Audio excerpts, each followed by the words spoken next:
Good morning everyone. Welcome back to my channel Galata with Science. This is Imran. Again, I came back to teach a lesson from the 8th class physics and chemistry. That is changes, types of changes.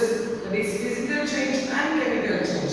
So everyone feel that it is a little bit tough subject and tough topic, but it is not at all a tough topic if we understand and analyze it clearly. So in this topic, I am going to cover about the physical changes and chemical changes, the characteristics and properties of physical and chemical changes. In this topic, we will cover some of the topics related to this lesson. So I have written on the board, and in detail when I am explaining, I will explain about those topics also. So coming to the change. What is meant by change? A change is nothing but what is present before and what is has been turned. I mean what has been changed. It refers to a change. These changes can be broadly classified into two types. That is physical change and chemical change. What is meant by a physical change and what is meant by a chemical change? Physical change indicates nothing but changes in the physical properties like shape, color, etc. So these changes are temporary and it can be reversible. Example, everyone are familiar with the homely remedy, I mean homely situation, that is ghee. When we are eating ghee, before we eat, we take it from somewhere, it will be in a solid state. But when we take a spoon of ghee and put it in a rice which is hot, it turns into a liquid state. It means its state has been changing. Went from solid state to liquid. If we store it again, it turns into solid state. And as I said, it is reversible. And in a physical change, no new substance is formed. I mean, we won't get any new substance after a physical change. And composition of the system is not at all going to be changed. It means not altered, I have written, and it is temporarily. Means when a new substance is not being formed, we won't see any other substance here. If we cook tea or if we prepare tea, we have so many substances like milk, tea powder, sugar, and we'll heat it, right? So after heating it, we'll get a new substance with all the taste of milk, sugar, tea powder, everything. It means the composition has been changed. What we get in the tea, right? So in initial, all the substances have their own taste, but after heating it, we got a tea which has all the properties of those substances what we have added. Here we can't say a new substance, so the composition won't get changes. Understood? So, sir, can you give some more examples of physical change means? I mean, in a winter season, coconut oil turns into solid state. If we apply a little bit of heat to that, it turns again into liquid state. As I said, ghee, all these are best examples for physical changes. Whereas chemical changes involves a new substance. If a chemical change takes place, obviously we will get a new substance. It means composition entirely get changes. We won't get the initial substance what we have used before, and it is permanent change. It means once a chemical changes happens, we won't get the original substance. I mean, in the initial substance, we won't get back, and it is irreversible.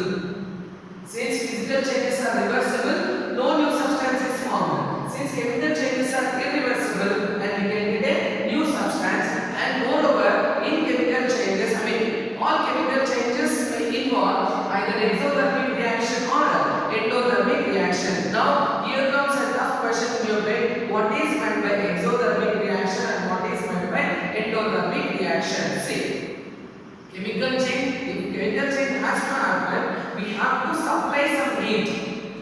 Understood? So the chemical reactions which require heat initially, such reactions are called as endothermic reaction.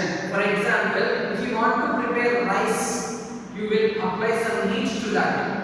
If you want to prepare tea, you have to heat it. It means if the reaction gets complete only after we apply some heat to that. So the chemical reactions which involve or which require heat initially to get completed is known as endothermic reaction.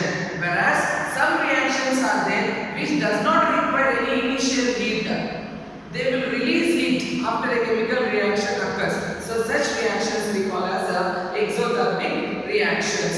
It means if you want to burn a cracker, burning of cracker is also a chemical change, because after a cracker burns we won't get a original cracker what was before, right? So but in that reaction we will apply some heat, and after burning of the cracker we get a lot of heat. So here a chemical reaction involving both exothermic and endothermic reaction. Whereas the first reaction, what I said, cooking of rice, it doesn't require, it needs heat energy to get completed. So it is purely endothermic reaction. Understood? There are some reactions which release heat. For example, take some calcium oxide and add some water to it. Calcium oxide we have taken. Sir, what is meant by calcium oxide? It is also called as quicklime. Understood? So whatever we use for painting our houses, whitewash, so that is calcium oxide. If we add water to that, it becomes calcium hydroxide. These are slaked lime. Understood? So initially we are not applying any heat to that, but we have taken some calcium oxide in a beaker and we have added some water to it, and after adding water to that, if you touch at the bottom, base of the vessel, beaker, you will feel some heat. It means in this reaction heat energy is released, whereas cooking of rice heat energy is absorbed. So if the heat energy is absorbed, it is called as endothermic reaction. If heat energy is released, it is called as exothermic reaction. Endothermic reactions are denoted with the letter -Q, and exothermic reactions are denoted with the letter +Q. +Q means heat energy is released, -Q means heat energy is absorbed. Yes. So this is about the physical change and chemical change as exothermic reaction and endothermic reaction. In this topic, we have to understand these common definitions which will come across frequently. The first one is melting. You are familiar with the melting of ice. So until the ice is in the freezer, it won't melt. If you take out the ice from the freezer box, obviously it starts melting. This is also known as fusion. So what is meant by melting? It refers to change of state. From which state? Solids to liquids. It means the ice cubes are in solid state. After you remove it from the freezer, it turns into liquid state. This is called as melting. So melting point of ice is also 0 degree Celsius. Do remember that. Whereas freezing, the opposite of melting. Freezing means changing a liquid into a solid state. Understood? Freezing also occurs in the fridge, as you know, and it is also 0 degree Celsius. It is also known as solidification. Solidification means the process of turning a liquid into a solid. Understood? Next, boiling. This is very important phenomenon. Boiling is also called as vaporization.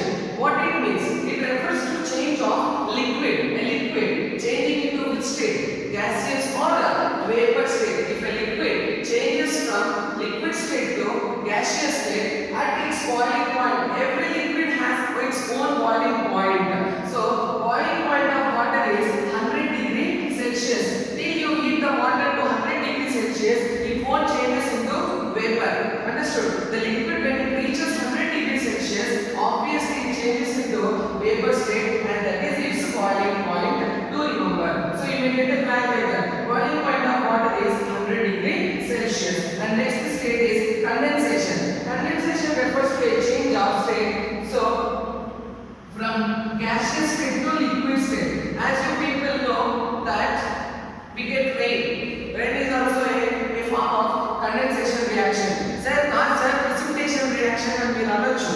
కానీ vaporization జరిగిన తర్వాత, అంటే evaporation జరిగిపోయిన తర్వాత ఈ water vapour అంతా కూడా మన క్లౌడ్స్ లోకి వెళ్తుంది. When cold wind touches these clouds, they turn from vapor state to liquid state. When these clouds becomes overweight, they are not able to stand in the sky. They start coming down as rain. అంటే evaporation and condensation both are the important phenomenon that occurs in the nature. So condensation is a state in which a gas turns into liquid on cooling. Condensation occurs on cooling, boiling occurs on heating. So this is what you have to during change. I mean, when we are learning about physical changes and chemical changes. This is a part of chemistry which is present in the Ratnasagar publications of 8th class, and there are